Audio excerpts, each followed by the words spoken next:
Hello everyone, welcome to my YouTube channel. Guys, আজ শুক্রবার আর এখন সময় সকাল 9টা। শুক্রবার মানেই বাধাহীন আনন্দের দিন, তাই সকাল সকাল বাইক নিয়েই বেরিয়ে পড়লাম চক্কর দিতে। আগে থেকে কোনো প্ল্যান ছিল না, তাই হুটহাট করেই রাতারগুল যাওয়ার ডিসিশন নিলাম। সো আজকে অনেক ফান হবে, সাথে থাকবেন। অ্যান্ড ইয়েস, যারা এখনও আমার চ্যানেলটি সাবস্ক্রাইব করেননি তারা অবশ্যই চ্যানেলটি সাবস্ক্রাইব করে নেবেন এবং সাথে থাকা বেল আইকনটা প্রেস করে দিবেন, যাতে করে আমার সব ভিডিও আপনাদের কাছে পৌঁছায়। আমি বর্তমানে আছি শেরপুর, আর শেরপুর থেকে ঢাকা সিলেট হাইওয়ে দিয়ে যাওয়া লাগে। সো হাইওয়েতে বাইক রাইড করতে হলে অনেক কেয়ারফুলি রাইড করা লাগবে, বিকজ এই হাইওয়েতে গাড়িগুলো অনেক স্পিডে চলাচল করে, যার কারণে ছোটো গাড়িগুলো অনেক সময় চাপা খায়। তো বি কেয়ারফুল এভরিওয়ান। এনিওয়ে, এই জায়গাটা আমার খুব বেশি ভালো লাগে, বিকজ এখানে একটা সুন্দর কর্নারিং করা যায়। ওকে সবাই, এখন চলে আসছি হুমায়ুন চত্বরে।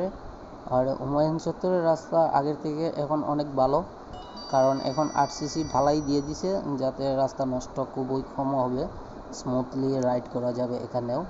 আগে রাস্তা ভাঙা চূড়া থাকায় অনেক সময় অনেক ধরনের দুর্ঘটনা হতো এখানে। আর এইদিকে আমার ডান দিকে কয়েকটা মোটরসাইকেলের শোরুম আছে, যেখানে পুরাতন বাইক কেনা বিক্রয় দুটোই হয়। তো আপনারা চাইলেও এখানে এসে বাইক দেখতে পারেন। আমি কোনো এখানে প্রমোশন করছি না, নর্মালি সবাইকে একটু লোকেশনটা জানিয়ে রাখার জন্য বললাম। তো রাইডটাই এনজয় করি।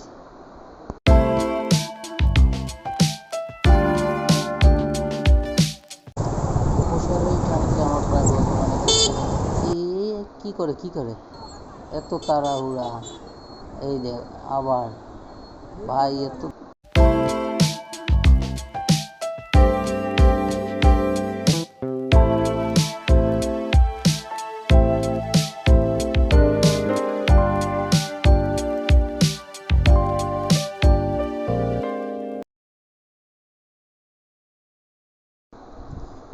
ক্যামেরায় সমস্যা থাকার কারণে রেকর্ড হয়নি, যে সেটা খেয়াল করতে পারিনি।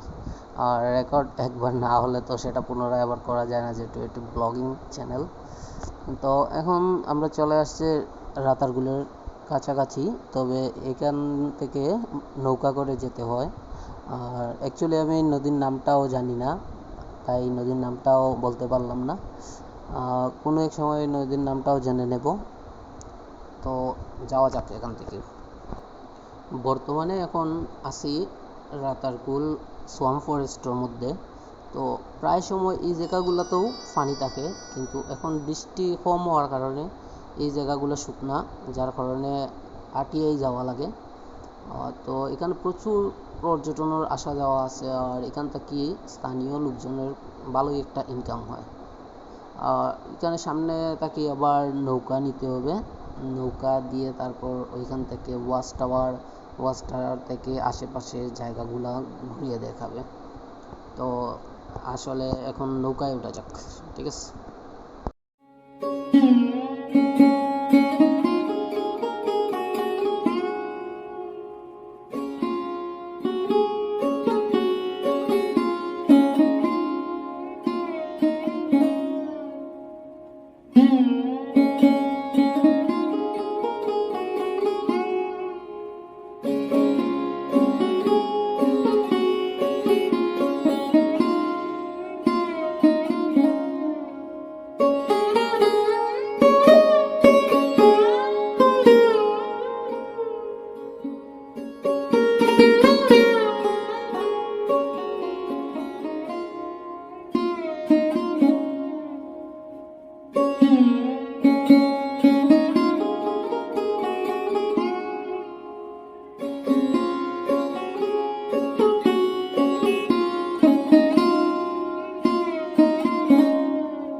কান পেতে খেয়াল করলেই বোঝা যাবে যে এইখানে যে পোকাগুলা বা একটা ঝিঝিয়া শব্দ মানে মনকে আসলেই মুগ্ধ করে দেবে।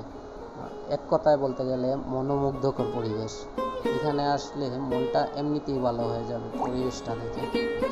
অনেক সুন্দর পরিবেশ, আর প্রচণ্ড রোদের মধ্যেও এখানে অনেক ছায়া, অনেক গাছপালা থাকায় শ্বাস প্রশ্বাস নিতেও অনেক বেশি ভালো লাগে। তো পুরো রাইডটাই আসলে সার্থক, এক কথায় পয়সা উসল। তো রাইডটা অনেক ভালো লাগলো। আর আপনাদের কেমন লাগলো ভিডিওটা অবশ্যই আমাকে কমেন্ট করে জানাবেন। যদি ভালো লাগে তাহলে আমার চ্যানেলটি সাবস্ক্রাইব করবেন এবং লাইক শেয়ার করে পাশে থাকবেন। ধন্যবাদ সবাইকে।